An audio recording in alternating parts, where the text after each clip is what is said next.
মাত্র ৩টি অক্ষরের একটি শব্দ, গামছা। তবে এই শব্দের পিছনে লুকিয়ে রয়েছে বাঙালি জীবনের এক গভীর সংস্কৃতি, প্রয়োজন এবং পরিচয়। কৃষক থেকে জমিদার, গৃহস্থ থেকে শ্রমজীবী, দরিদ্র থেকে ধনী, সমাজের প্রত্যেকটি স্তরের মানুষের দৈনন্দিন জীবনে গামছার উপস্থিতি অনস্বীকার্য। শীত, গ্রীষ্ম কিংবা বর্ষা, প্রত্যেকটি ঋতুতেই গামছার বহুমুখী ব্যবহার আমাদের চেনা দৃশ্য। যদিও আধুনিকতার ছোঁয়ায় জীবনযাত্রায় অনেক কিছু বদলেছে, তথাপি গামছার প্রয়োজনীয়তা কিন্তু আজও অটুট। তবে দুঃখের বিষয়, এই ঐতিহ্যবাহী শিল্প আজ গভীর সংকটে। গামছা তৈরির কারিগর এবং এই শিল্পের সঙ্গে যুক্ত ব্যবসায়ীরা বর্তমানে মারাত্মক আর্থিক সমস্যার সম্মুখীন। রানাঘাটের রামনগর আইসতলা অঞ্চলে গত ৩০-৪০ বছর ধরে গামছা তৈরি হয়ে আসছে। একসময় এই এলাকা ছিল গামছা উৎপাদনের প্রাণকেন্দ্র। এখনকার তৈরি গামছা শুধু রাজ্যেই নয়, দেশের অন্যান্য রাজ্যেও চাহিদা সম্পন্ন। কিন্তু বর্তমানে এই শিল্প ধুঁকছে।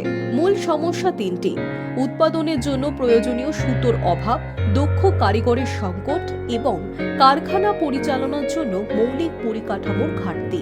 অনেক ব্যবসায়ী কারিগর ঋণের জালে জর্জরিত হয়ে পড়ছেন। এর ফলে বহু ছোট কারখানা ইতিমধ্যেই বন্ধ হয়ে গিয়েছে। যারা এখনো কোনোভাবে টিকিয়ে রেখেছেন, তাদের অবস্থাও প্রতিদিন আরও সংকটজনক হয়ে উঠছে। এই শিল্পের সংকটের আরেকটি বড় কারণ ক্রমবর্ধমান প্রতিযোগিতা।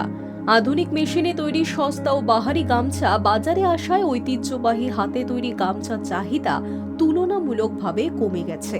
ফলে লোকসান গুণে অনেকেই পেশা পরিবর্তন করতে বাধ্য হচ্ছেন।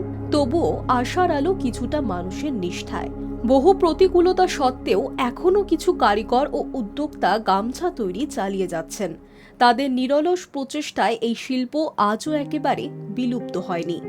বিশেষজ্ঞদের মতে, সরকারের তরফ থেকে বিশেষ সাহায্য, সহজ শর্তে ঋণ, আধুনিক প্রশিক্ষণ এবং বিপণন সহযোগিতা না মিললে এই শিল্প পুরোপুরি বিলুপ্ত হতে পারে।